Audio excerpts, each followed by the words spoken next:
Esther, capítulo 3, versículo 1 al 11. Va a aparecer en pantalla, pero igual si tienen su Biblia lo pueden abrir. Y vamos a estar estudiando capítulo 3, capítulo 4 y capítulo 5. Entonces, para que más o menos lo tengan presente, es bastante leer todos los capítulos. Entonces, por eso solo decidí leer el capítulo 3. Y me voy a pedir que me sigan con su vista. Dice: después de estos acontecimientos, el rey Asuero honró a Amán, hijo de Amedata, el descendiente de Agar, ascendiéndolo a un puesto más alto que todos los demás funcionarios que estaban con él. Todos los servidores del palacio asignados a la puerta del rey se arrodillaban ante Amán y le rendían homenaje, porque así lo había ordenado el rey. Pero Mardoqueo no se arrodillaba ante él ni le rendía homenaje. Entonces los servidores del palacio asignados a la puerta del rey le preguntaron a Mardoqueo: ¿por qué desobedeces la orden del rey? Día tras día se lo reclamaban, pero él no les hacía caso. Por eso lo denunciaron a Amán, para ver si seguía tolerando la conducta de Mardoqueo, ya que éste le había confiado que era judío. Cuando Amán se dio cuenta de que Mardoqueo no se arrodillaba ante él ni le rendía homenaje, se enfureció. Y cuando le informaron a qué pueblo pertenecía Mardoqueo, desechó la idea de matarlo solo a él y buscó la manera de exterminar a todo el pueblo de Mardoqueo, es decir, a los judíos que vivían en todo el reino de Asuero. Para determinar el día y el mes, se echó suerte el pur, es decir, las suertes en presencia de Amán, en el mes primero, que es el mes del Nisán, del año 12º del reinado de Asuero, y la suerte cayó sobre el mes 12º del mes de Adar. Entonces Amán le dijo al rey Asuero: hay cierto pueblo disperso y diseminado entre los pueblos de todas las provincias del reino, cuyas leyes y costumbres son diferentes a las de todos los demás. No obedecen las leyes del reino y su majestad no le conviene tenerlos. Así le pareció bien, emita su majestad un decreto para aniquilarlos, y yo depositaré en manos de los administradores 330 kilos de plata para el tesoro real. Entonces el rey se quitó el anillo que llevaba su sello, y se lo dio a Amán, hijo de Amenadata, descendiente de Agar y enemigo de los judíos. Quédate con el dinero, le dijo el rey a Amán, y haz con ese pueblo lo que mejor te parezca. Y vean, y seguimos con esta historia de Esther, que pareciera que a veces es muy alentadora, pero en este capítulo que estamos leyendo pareciera todo lo contrario, ¿no? Porque si recordamos en el capítulo 2, el pueblo judío parecía que ya tenía la reina, ¿no? Esther era judía. Pero ahora parece que la historia cambia totalmente, y es por eso que he decidido ponerle el título a este sermón: Dios y el mal. Dios y el mal. Porque vean, la mayoría o la mayor objeción para creer o para creerle a Dios, vean, para creer en Dios o para creerle a Dios, casi siempre es la existencia del mal. ¿O quién de ustedes, si sean sinceros, no ha dudado de Dios cuando está atravesando un problema? Cuando no tienen dinero, cuando está un ser querido enfermo, así que te dicen: ¿sabes qué? Tienes cáncer. Yo sí, ¿pero por qué a mí? O cuando alguien te hace daño, o cuando tu matrimonio estás teniendo muchos problemas y así como que, ¿en verdad tiene algún propósito seguir a Dios? ¿En verdad tiene chiste de seguir aquí en este mundo? ¿En verdad no hay algo diferente? Entonces, vean cómo el mal que produce sufrimiento muchas veces nos hace o nos cuesta creerle a Dios. Y eso es a los que decimos ser cristianos. Porque si nosotros vamos con el no creyente, ¿cuántos ateos no cuestionan a Dios por la existencia del mal? ¿Cuántos ateos no dicen: si Dios es tan bueno, ¿por qué no extermina el mal? No hubiera niños con cáncer, no hubiera guerras, no hubiera muertes, no hubiera feminicidios. Entonces, pareciera que el mal es el mayor propósito que produce en nuestros corazones la duda de creerle a Dios y de creer a Dios. Y vean lo que dice un periodista sobre esta parte de hablando de Dios sobre el mal. Si Dios es en verdad Dios, es evidente que no es un Dios bueno. Escuchen, ¿eh? Y si Dios es en verdad bueno, entonces es que no es en verdad Dios. Puedes ver cómo las personas tendemos a culpar a Dios y negar de Él por la existencia, a negar a Dios por la existencia del mal que trae como consecuencia el sufrimiento.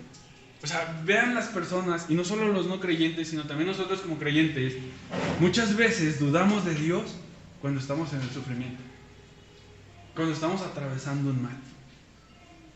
Entonces, vean, esto no es algo exclusivo, sino que es algo que está en nuestro corazón. Pero la pregunta es, ¿en realidad es Dios el autor del mal? ¿No? Okay, y decimos eso en teoría, pero a veces culpamos a Dios. ¿Por qué decimos, Dios, ¿por qué me metes en esta circunstancia? ¿Por qué me metes en problemas? ¿Por qué no cambias ya a mi esposa y ya se solucionan todos los problemas? ¿Por qué no cambias a mis hijos? ¿Por qué no cambias la crisis económica y haces que tengamos de Dios? O sea, entonces vean, queremos culpar a Dios del problema del mal. Y vean lo que dice un filósofo en base a esto. El filósofo se llama Marquien y argumenta contra Dios lo siguiente: si en verdad existe un Dios bueno y poderoso, no permitiría la existencia del mal absurdo. Pero a la vista de la existencia en el mundo de un mal sin sentido ni justificación, está claro que el Dios bueno y poderoso de la tradición no existe. Puede que haya un Dios o no un Dios, pero desde luego no va a ser el Dios tradicional del cristianismo que siempre se nos ha presentado. Entonces, vean cómo los ateos piensan sobre Dios. Ellos piensan que no puede existir un Dios. ¿Por qué? Porque existe un mal, existe el mal. Entonces, y lo mismo pasa con nosotros. Constantemente culpamos a Dios de las circunstancias difíciles que estamos viviendo. Y es lo que quiero que veamos en esta mañana o en esta tarde. Tres cosas. Primero, la existencia del mal. Segundo, la limitación del mal. Y tercero, la victoria segura contra el mal. Vamos con nuestro primer punto, que es la existencia del mal. Y voy a leer el capítulo 3, versículo 1 al 6. Después de estos acontecimientos, el rey Asuero honró a Amán, hijo de Jamenadata, el descendiente de Agar, ascendiéndolo a un puesto más alto que el de todos los demás funcionarios que estaban con él. Todos los servidores del palacio asignados a la puerta del rey se arrodillaban ante Amán y rendían homenaje, porque así lo había ordenado el rey. Pero Mardoqueo no se arrodillaba ante él ni le rendió homenaje. Entonces los servidores del palacio asignados a la puerta del rey le preguntaron a Mardoqueo: ¿por qué desobedeces la orden del rey? Día tras día se lo reclamaban, pero él no les hacía caso. Por eso lo denunciaron a Amán para ver si seguía tolerando la conducta de Mardoqueo, ya que éste les había confiado que era judío. Cuando Amán se dio cuenta de que Mardoqueo no se arrodillaba ante él ni le rendió homenaje, se enfureció. Y cuando le informó a qué pueblo pertenecía Mardoqueo, desechó la idea de matarlo solo a él y buscó la manera de exterminar a todo el pueblo de Mardoqueo, es decir, a los judíos que vivían por todo el reino de Asuero. Y como decíamos, si nosotros recordamos y leemos el capítulo 2, pareciera que ¿quién iba a ser el pueblo consentido de Dios? Los judíos, ¿no? Porque ¿quién era la rey o quién acababa de ascender al reinado? Esther, ¿no? Entonces, vean, pareciera que como que todos los judíos que estaban en el exilio, pues como que la cosa iba bien, como que iba a florecer bien. Pero vean, llegamos al capítulo 3 y ¿qué empieza a pasar? ¿Cuál es la orden hacia los judíos? Matarlos. Ahora, la pregunta sería, ¿sería justo matar a todos? No. Entonces, ¿a quién sería justo matar nada más? Al Mardoqueo, ¿verdad? Porque era el único como que rebelde de todos. Entonces, empezamos a ver que hay personas que empiezan a sufrir las consecuencias del mal, ¿no? Personas totalmente ajenas a ese problema. Pensemos en niños recién nacidos judíos que iban a ser muertos y ellos ni sabían ni por qué, ¿no? Entonces, vean cómo hay una existencia del mal. Ahora, y Mardoqueo, y vamos a ver más adelante, ¿Cuál es la reacción de Mardoqueo? ¿Ponerse a llorar y reclamarle a Dios? Y lo vemos y vamos a ver que no. Pero vean, eso nos confronta y nos hace ver que sí hay una existencia del mal. Pero como preguntaba hace rato, ¿quién es el autor del mal? ¿Nosotros mismos? O sea, ¿en verdad somos nosotros mismos? ¿Vemos como nosotros mismos los autores del mal? Por nuestros pecados, sí, a veces actuamos. Dice, me encanta esto de Jade, ¿no? A veces, pero no siempre. Entonces, buscamos un culpable, ¿no? Tendemos a buscar un culpable. Pero vean, pero Dios tiene otros planes.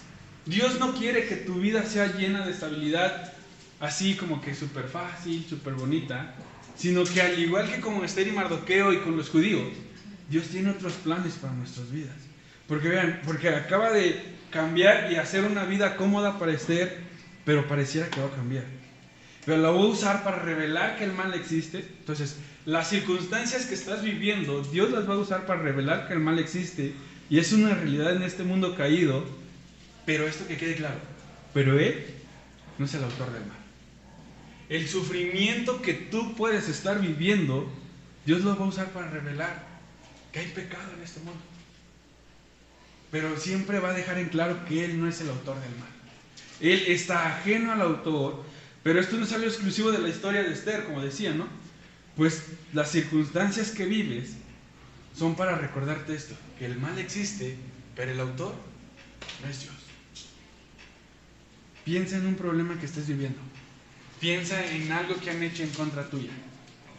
Tal vez eres inocente, ¿no? Porque, por ejemplo, llega alguien e inventa cosas sobre ti. Jade, ¿no? ¿Qué creen? Que me enteré que Jade engaña a su esposo, ¿no? Y Jade así ni sabe. ¿Qué haces, Jade? ¿Le das gracias? Ah, gracias por lo que invitaste, ¿no? Entonces, te hace recordar que vivimos en un mundo caído.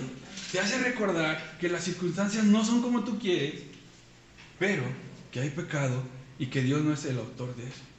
Entonces, vean, si sabemos que Dios no es el autor de eso, ¿quién es el autor del mal? ¿O cuál es el origen del mal?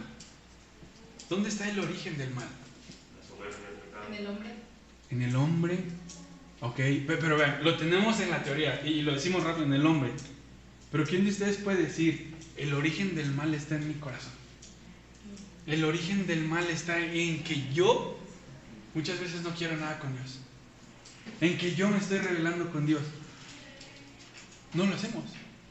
O sea, los que están casados, cuando está mal su matrimonio, ¿a poco piensan en, a ver, me voy a detener un momento a evaluarme?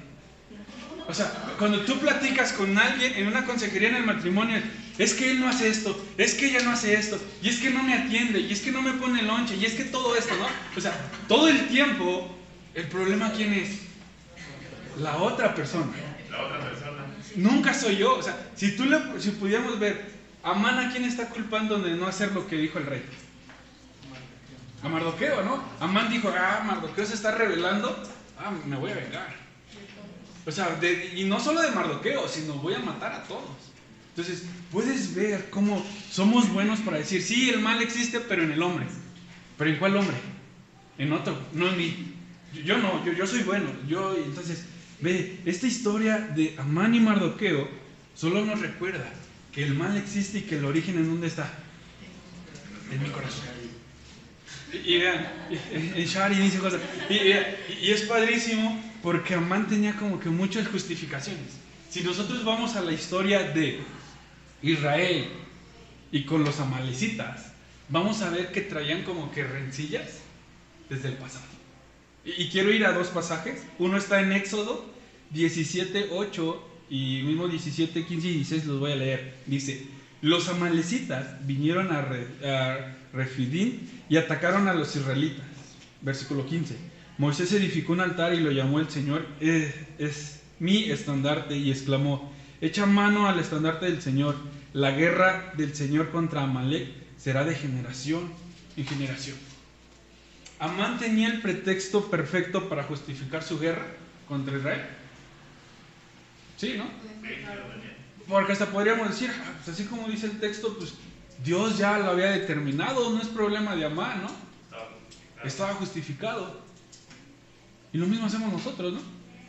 cuando tú tienes problemas por tu carácter, ¿qué es lo primero que decimos? ¿Así me hizo Dios? Todos somos pecadores. Todos somos pecadores. Entonces, justo constantemente tratamos a buscar que justificar nuestro pecado con otra persona o con otra circunstancia. Amán podría haber dicho, pues es que mire, mis antepasados ya traían broncas con los judíos, hoy yo que puedo y que estoy en el poder, pues los voy a matar. Pero la realidad, ¿cuál era la raíz de ese problema? Ese corazón, ¿no? Finalmente. El corazón, el odio que está en nosotros mismos. Porque si nosotros vamos a Éxodo, no hay algo como para que los amalecitas atacaran a los israelitas. Simplemente dijeron, los queremos matar, no queremos que pasen por aquí, los vamos a matar. Entonces, eso hace ver que nuestro corazón reacciona con odio y con mal. ¿Cuando qué? Cuando las circunstancias no son como yo quiero. Cuando las circunstancias no están pasando como yo quiero.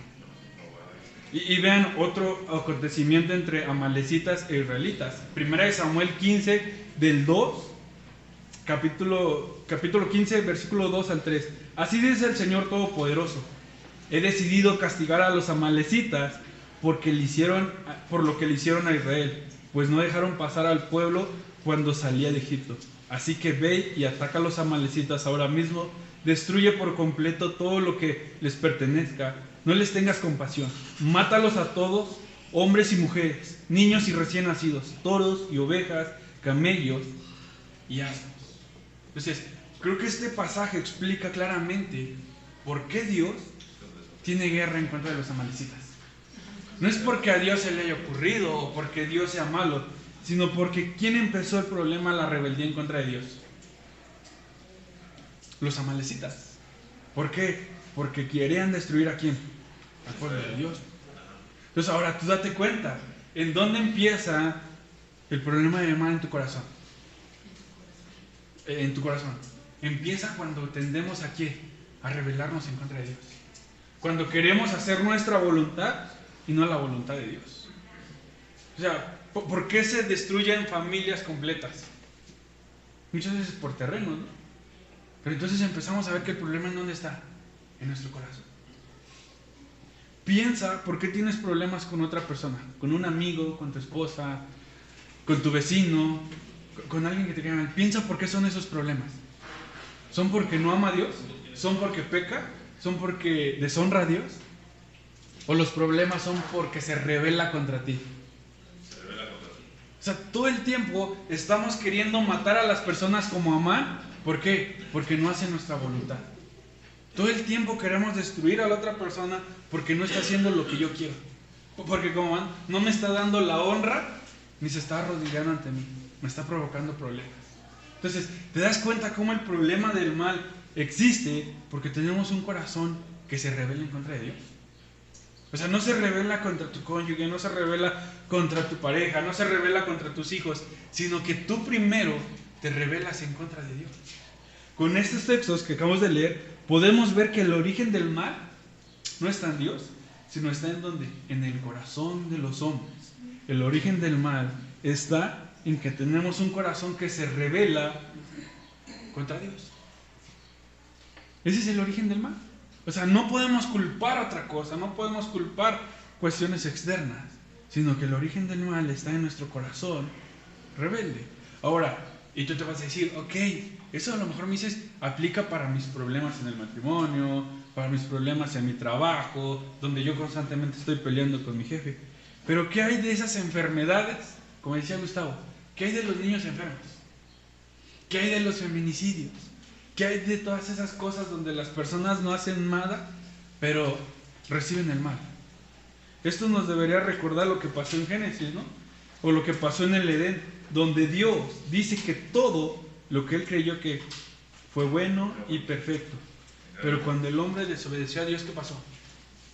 Destruyó todo. Entonces puedes ver que la raíz del mal y el origen del mal está en que no obedecemos a Dios, en que nos rebelamos en contra de Dios. Y el mal está en nosotros, no en Dios. Pero, como no nos gusta hacernos responsables de nuestros actos, ¿qué es más fácil? Negarlo, culpar a Dios. Decir, si Dios me amara no viviría en estos problemas, ganaría bien. Si Dios me amara, mi matrimonio funcionaría. Si Dios me amara, también tuviera 2 carros, 2 casas y todo, ¿no? Entonces empezamos a buscar excusas. ¿Para qué? Para no creerle a Dios. Si Dios me amara, mi cónyuge cambiaría. Ahora la pregunta es, ¿en verdad Dios te está llamando a eso? Recuerda, el mal existe para descubrir tu corazón y para que veas que el problema está en ti y no está en la otra persona. Porque Amán tenía el pretexto perfecto para matar a Mardoqueo. Sí, ¿no? Pues está desobedeciendo el edicto del rey. O sea, tiene toda la justificación. Y vean, y nosotros muchas veces tenemos todas las justificaciones. Ya me voy a divorciar. ¿Por qué? Porque la otra persona no cambia. Pero, ¿tú ya cambiaste? ¿Tú ya te diste cuenta cuál es el problema en tu corazón? Es que me voy a cambiar de trabajo porque este jefe es bien malo y solo me negrea. O sea, ¿en verdad cambiaste? ¿Ya viste y dijiste, Dios, me has hecho ver el pecado en mi corazón? ¿Me has visto que tengo que cambiar? Porque es fácil culpar a las demás personas por el mal, pero es difícil ir a nuestro corazón y ver lo que en realidad hay. Vean lo que dice este autor. Vivir en un mundo pecaminoso trae dolor, ya sea que suframos debido a nuestro propio pecado, el pecado directo de otros, los pecados del mundo, el dolor de otros, las opresiones del diablo, nuestra propia confusión o el lento declive de nuestros cuerpos hacia la muerte. Siempre sufrimos. Entonces, lo que nos recuerda que en este mundo vamos a sufrir y vamos a experimentar el mal. ¿Seas cristiano o no seas cristiano? Sí. ¿Por qué? Porque hay pecado. Porque hay una rebeldía en nuestros corazones donde no queremos nada con Dios. Con esto, ¿te das cuenta que el mal es solo el reflejo de tener una relación rota con Dios? Que el mal que puedes estar viviendo, experimentando, solo refleja que te estás rebelando en contra de Dios. El mal surge de un corazón que no le interesa a Dios y que solo le interesa que hacer su propia voluntad sin importarle a quién le va a hacer daño. Y lo vemos, ¿no? O sea, los cárteles mexicanos de nuestro país, ¿les importan los niños? ¿Les importan otras personas? ¿Les importan los inocentes? ¿No? Les importa solamente tener poder y dinero. Y eso lo vemos como que, sí, ellos porque no aman a Dios. Pero a ti, cuando te enojas con alguien, cuando aborreces a alguien, cuando peleas con alguien, ¿por qué lo haces? Porque quieres tener la razón, porque quieres sobresalir, porque ni siquiera te importa Dios, te importa más ¿quién? Yo mismo. Entonces, ahora entonces, digamos, entonces, pues Dios no tiene el control del mal, todo está fuera de control y depende de nosotros cambiar la circunstancia, porque tampoco ese es extremo, porque entonces negaríamos que Dios tiene el control del mal. Y es lo que nos lleva a nuestro segundo punto, ¿no? Es conocer la limitación del mal. El mal existe, ¿en dónde? En mi corazón. Pero gracias a Dios tiene un límite. Porque si no, imagínate si como que todo se le salía de control a Dios, estaría difícil, ¿no? ¿Te imaginas vivir con otra persona igual que tú, que no la controlara ni Dios? O sea, sería un caos, sería peligroso, ¿no? Pero entonces, nuestro segundo punto nos va a enseñar que el mal tiene una limitación. Y voy a leer el capítulo 4, versículos 7 al 14. Dice, Mardoqueo le contó todo lo que había sucedido a Esther, mencionando incluso la cantidad exacta del dinero que Amán había prometido pagar al tesoro del real para aniquilar a los judíos. También le dio una copia del texto del edicto promulgado en Susa, el cual ordenaba la extinción para el que se le mostrara a Esther, se lo explicara y le ordenara que se presentara ante el rey para implorar clemencia e interceder en favor de su pueblo. Hatak regresó y le informó a Esther lo que Mardoqueo había dicho. Entonces ella ordenó a Hatak que le dijera a Mardoqueo: todos los servidores del rey y el pueblo de las provincias del reino saben que para cualquier hombre o mujer que sin ser invitado por el rey se acerca a él en el patio interior, hay una sola ley, la pena de muerte. La única excepción es que el rey extienda su cetro de oro, le perdone la vida. En cuanto a mí, hace ya 30 días que el rey no me ha pedido presentarme ante él. Cuando Mardoqueo se enteró de lo que había dicho Esther, mandó decirle: no te imagines que por estar en la casa del rey serás la única que escape con vida de entre todos los judíos. Si ahora te quedas absolutamente callada, de otra parte vendrá el alivio y la liberación para los judíos, pero tú y la familia de tu padre perecerán. ¿Quién sabe si no has llegado al trono precisamente para un momento como este? O sea, vean, qué confrontante lo que le dice Mardoqueo a Esther, ¿no? O sea, Esther le dice, oye, estás mal, ¿no? ¿Cómo me voy a meter si me van a matar? Y Mardoqueo, ¿no? Bien amoroso, ¿eh? Como que te vas a morir.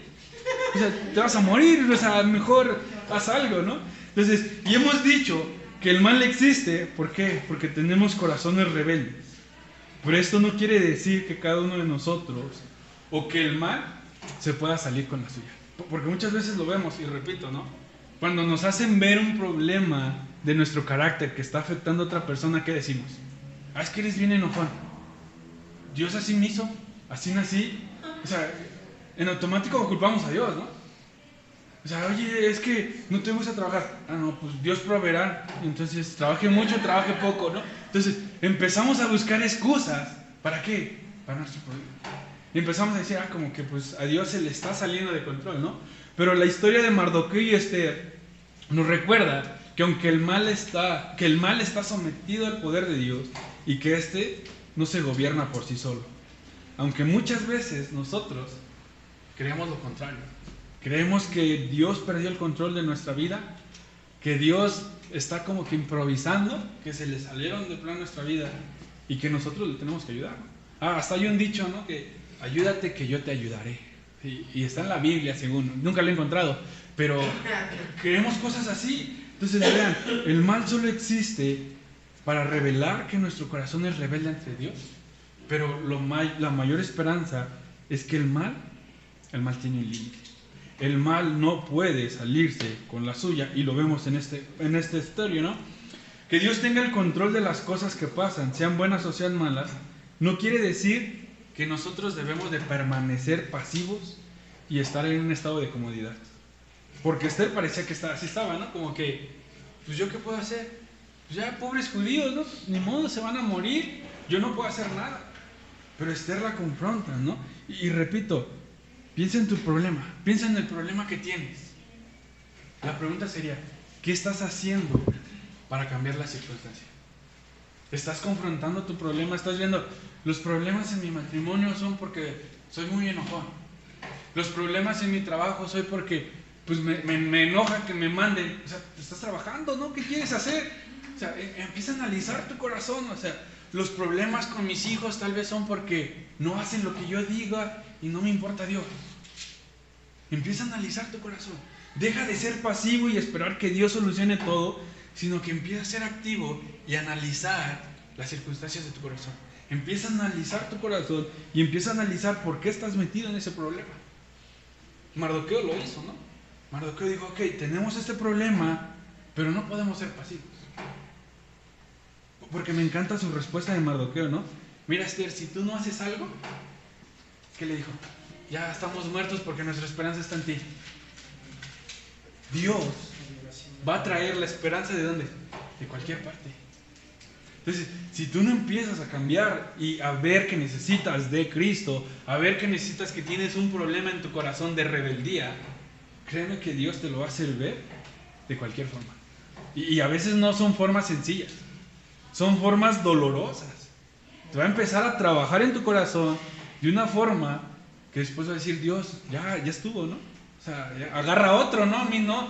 Pero no ves que el problema es que tú no quieres con nada con Dios. Y Dios está buscando para transformar tu corazón.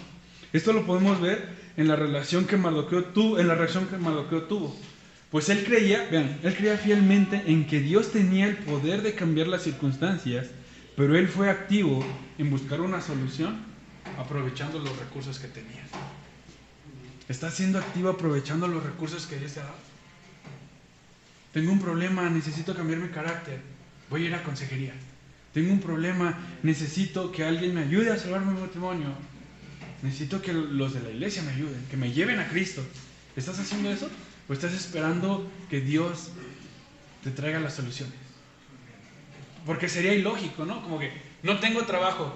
Pues Dios tiene el control de todo, pues entonces me voy a quedar aquí sentado de brazos cruzados esperando que Dios me traiga el trabajo. Es tonto, ¿no? Es tonto pensar así. Pero Dios quiere, Dios tiene el control de las circunstancias, pero también nos lleva a ser activos. Y por eso que hago esta pregunta para ti. ¿Eres intencional en cambiar esas actividades o actitudes que muchas veces lastiman a otras personas y sufren por tu causa? O sea, y solo vas a ser activo, ¿sabes cuándo? Cuando te das cuenta que en primer lugar te estás rebelando en contra de Dios. Porque si tú no ves que te rebelas en contra de Dios y que por eso existe el mal en tu corazón, tú nunca vas a ser activo para cambiar los problemas que tienes. Nunca vas a ser activo para transformar tu corazón, para decir, yo debo de confesar, y lo voy a confesar aquí. Tengo un problema en que yo soy a veces como que muy insensible. Y todos me han dicho, oye, ¿no te duele? Le digo, sí, pero no lo expreso, ¿no? Entonces, Dios me hace ver que eso puede lastimar a otras personas. Dios me hace ver que yo tengo que cambiar la forma en cómo me expreso hacia las demás personas. Yo no puedo decir, pues sí, pero Dios así me hizo, así me llamó a ser pastor, entonces me vale. No, o sea, Dios me está haciendo ver eso y yo tengo que ser activo en cambiar eso, decir, ¿por qué? Porque eso no refleja que yo tengo una relación con Dios, porque eso no refleja que Dios ha transformado mi vida. Por eso la pregunta para ti es, ¿te has dado cuenta que estás en una rebeldía en contra de Dios y en consecuencia necesitas cambiar los actos pecaminosos que tienes? ¿O crees que Dios va a llegar y te va a cambiar de la nada? Porque yo creo que Dios te puede cambiar de la nada, pero va a ser un proceso más doloroso. Va a ser un proceso donde vas a sufrir más y vas a querer culpar más a Dios de lo difícil que es. Entonces, y esa es la pregunta para ti. ¿Estás siendo activo en este momento? ¿O estás esperando como Esther de, pues sí, pero ni modo, a ver qué pasa, ¿no? Porque va a llegar un Mardoqueo y te va a decir, como quiera te vas a morir, ¿no? Porque vean, muchas veces, al igual que Esther, tenemos muchas excusas para librarnos de ¿qué? De nuestras responsabilidades. ¿Cuál era la excusa de Esther para no ir ante el rey? Si voy O sea, me puede matar, ¿no? Pero vean, Mardoqueo súper amoroso. A veces digo, creo que soy como Mardoqueo, ¿no? Bien sensible. Esther, te vas a morir como quiera que no vayas o vayas. La muerte la vas a tener segura. Entonces vean, Mardoqueo salió de su comodidad porque tenía que tener una confianza en ¿quién? En Dios. En la fidelidad de su pacto y en la firmeza de sus promesas. Él conocía el Dios del Evangelio y sabía que las circunstancias difíciles que estaba viviendo las tenía bajo su control. O sea, Mardoqueo no dijo, chin, ¿y ahora qué hacemos? Dios ya se olvidó de nosotros. Sino al contrario dijo, Dios tiene el control de esto, ¿pero qué? Pero ha provisto de circunstancias, ¿para qué? Para librarnos. Dios proveyó que Esther estuviera ahí, ¿para qué? Para librar al pueblo. Y aún cuando, vean, y esto me encanta lo que dice Timothy Keller en cuanto al sufrimiento, vean.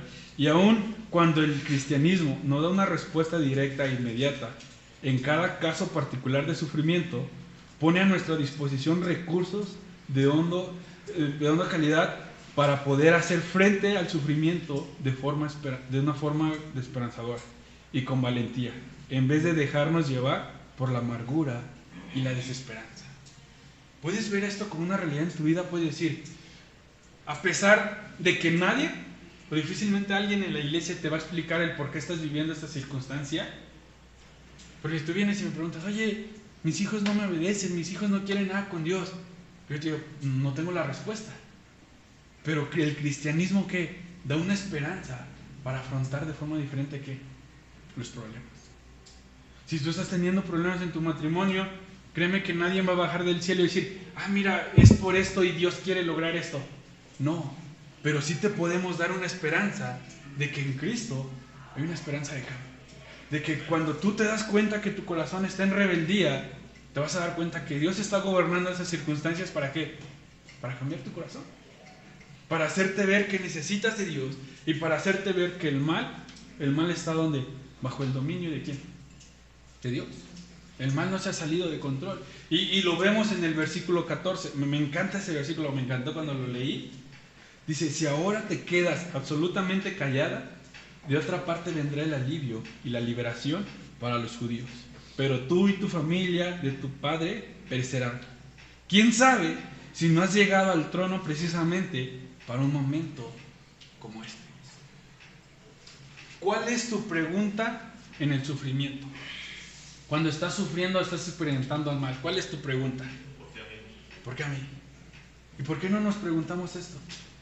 ¿Quién sabe si esto no me va a ayudar para conocer más a Dios? ¿Quién sabe si esto no me va a ayudar más para transformar mi corazón? ¿Quién sabe si esto no me va a ayudar más? ¿Para qué? Para ver que necesito de Cristo y amar más a Cristo. Cambiaría totalmente nuestra circunstancia, ¿no? ¿Por qué? Porque reconoceríamos que ¿quién sigue teniendo el control de todo? Dios. Por eso me encanta cuando también le dice, ¿no? O sea, si no es de ti, mira Esther, Dios no depende de ti. Mira Esther, los judíos no dependen de ti. De cualquier otro lado, Dios va a traer la esperanza. Entonces, piensa en eso, o sea, que el mal termine no depende de mí. ¿Por qué? Porque Dios puede traer la esperanza de cualquier lado. Pero lo que depende de mí es pensar cuál es el propósito de este momento difícil que estoy viviendo. ¿Cuál es el propósito de esta circunstancia que estoy viviendo? ¿Por qué Dios me puso aquí? ¿Qué es lo que quiere? Que cambie mi corazón, que confíe más en Él, que vea que necesito de Él y que me rebele en contra de Él todo el tiempo. Vean lo que dice este comentarista, David Burt. Dice, revela que creer profundamente en la providencia divina como fuerza motriz de la historia, Dios invierte para dirigir el devenir de la historia, aun cuando los hombres no perciben su mano y creen que ellos mismos son los árbitros de su propio destino. Este pasaje de Esther nos recuerda que Dios tiene el control de ¿qué? De tu vida. Que Dios tiene el control del mal que puedes estar sufriendo y que tú no eres el árbitro de tu vida. El que está gobernando tu vida, el mal, ¿quién es? Es Dios. Ahora, por eso la pregunta para ti es, ¿puedes ver el Dios del Evangelio como ese Dios que tiene el control de tu historia o la historia de tu vida y todo lo que viene, sea malo, sea bueno, está bajo su control y tiene un solo propósito de transformarte? ¿Lo puedes ver así? O cuando estés en el mal vas a seguir preguntándote, ¿por qué a mí?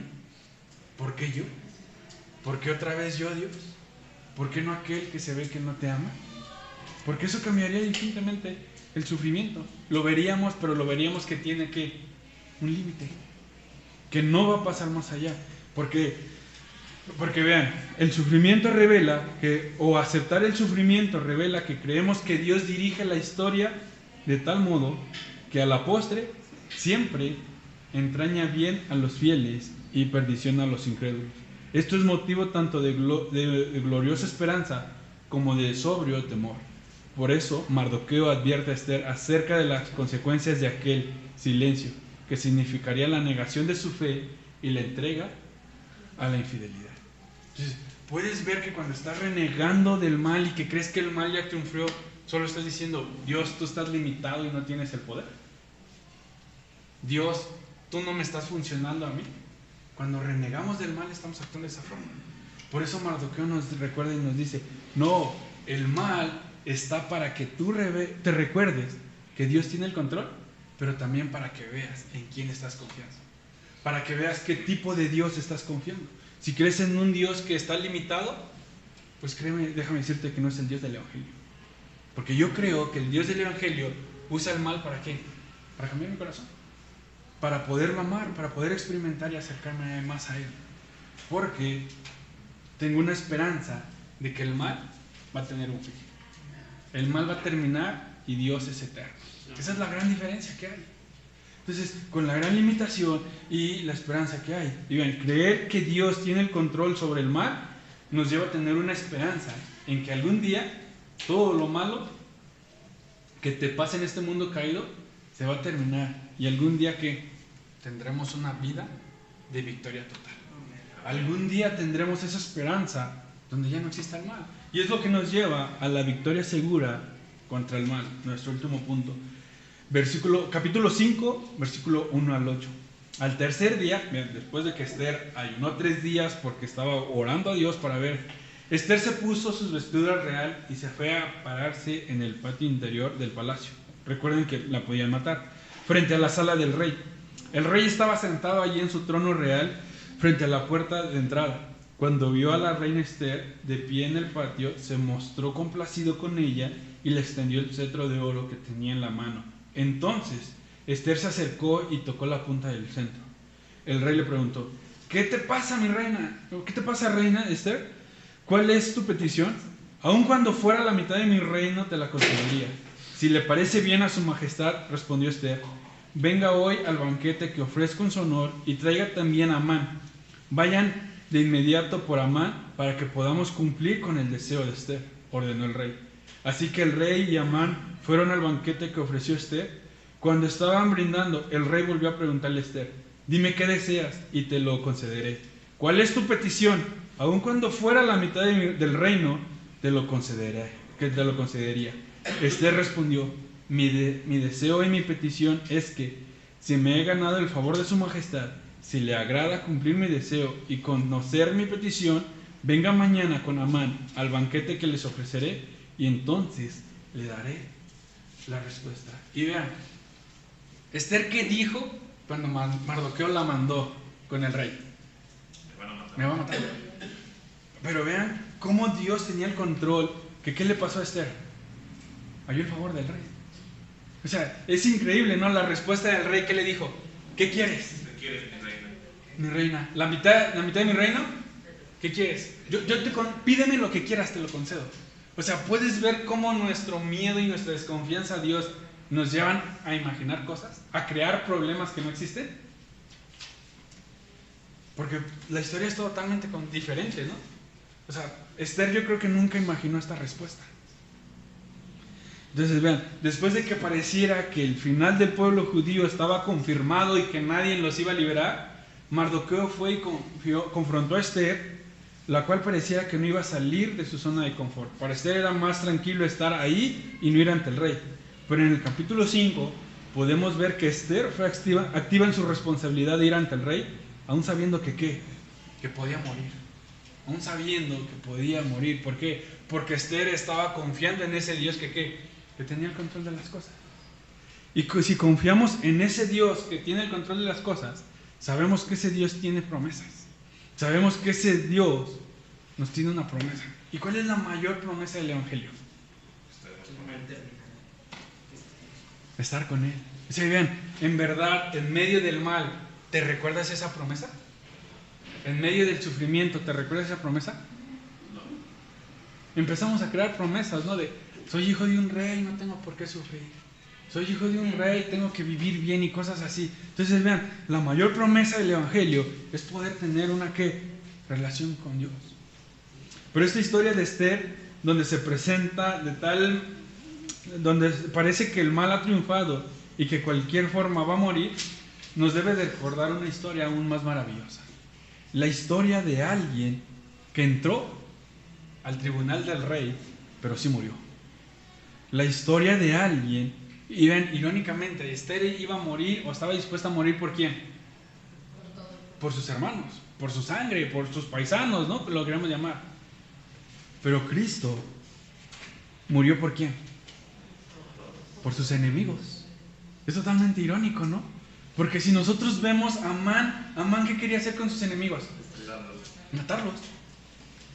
Y Cristo nos enseña todo lo diferente. Cristo nos enseña que hay una victoria sobre el mal. ¿Por qué? Porque Él ha destruido esa parte. Porque Él murió por sus enemigos. ¿Para qué? Para que sus enemigos pudieran ser sus amigos. Cristo murió por personas como tú y como yo. Personas que se rebelan. ¿Para qué? Para darles vida. Para darles esa esperanza de no seguir viviendo en rebeldía en contra de Dios. Esta historia nos debe de recordar a Cristo, quien se presentó ante el tribunal de un verdadero rey, pero que fue condenado a muerte, con el único propósito de ¿qué? De salvar a sus enemigos. Y eso nos da la mayor esperanza, ¿no? Porque si Cristo murió por mí, yo tengo una esperanza de que el mal va a terminar aquí. De que el mayor mal que puedo experimentar es estar aquí en este mundo caído. ¿Por qué? Porque si yo soy reconciliado con Cristo, hay una esperanza de una vida eterna. Y no es cualquier vida eterna, sino que es una vida que en perfecta relación con Dios. Una vida eterna donde yo puedo estar satisfecho con Dios. Y ya no va a haber ni más llanto, ni más sufrimiento, ni más enfermedad, ni más tristeza, ni más pobreza. No va a haber nada. Todo va a ser perfecto. Entonces, ¿puedes ver la esperanza que da el cristianismo en medio del sufrimiento? El cristianismo no te dice que no vas a sufrir. El cristianismo nos recuerda que vamos a sufrir aquí, claro que sí. Pero que nuestra esperanza de que el mal sea vencido, ¿dónde está? Cuando estemos en una perfección con Cristo y con Dios. Ve lo que dice C. Lewis al respecto. Hay quienes dicen, con relación a un sufrimiento pasajero, ninguna futura de felicidad puede compensarlo, e ignora sin duda que el cielo, una vez alcanzado, operará en una retrospectiva y transformará la agonía en gloria. ¿Puedes ver esto? Puedes decir, ¿el sufrimiento aquí va a ser doloroso? Sí, pero tu esperanza está en vivir una vida feliz aquí o en vivir una vida en comunión con Cristo por la eternidad. Mi esperanza está en vivir una vida en comunión con Cristo por la eternidad. ¿Por qué? Porque esa sí va a ser perfecta. Porque en esa no va a haber sufrimiento. Porque en esa no va a haber ni más problemas, ni más llanto, ni más enfermedad. No va a existir nada, sino solamente voy a estar feliz por estar ¿con quién? Con Cristo. Te puedes dar cuenta que el mal es algo temporal cuando reconoces que necesitas un Salvador y rindes tu vida a Él. Porque te das cuenta que tu esperanza no está en este mundo ni en las cosas de este mundo, sino que tu esperanza está en estar en una eternidad con Cristo. Pero para vivir esta experiencia de estar con Cristo, tienes que recordarte que eres un pecador y que te rebelas en contra de Dios y que tienes que trabajar en tu carácter. Y te da llena de esperanza saber que un día ya no vamos a ser más ásperos, ya no vamos a ser más enojones, ya no vamos a ser gritones, ya no vamos a violentar a las demás personas, ni yo voy a recibir la violencia de otras personas. ¿Por qué? Porque Cristo me da esta esperanza de una perfección total. Oremos. Señor, te damos gracias porque eres bueno, porque tienes misericordia de nosotros, porque a pesar de que constantemente te culpamos del mal que hacemos y del mal que experimentamos, tú vienes en tu palabra y nos recuerdas que el mal solo es un fruto de nuestros corazones rebeldes, que el mal solo es un fruto de nuestra rebeldía en contra de ti. Pero también nos recuerdas que el mal no tiene más poder que tú y que está limitado. Te damos gracias por ello, pero también no solo nos recuerdas que el mal está limitado, sino que el mal tiene un final, y ese final es cuando este mundo termine.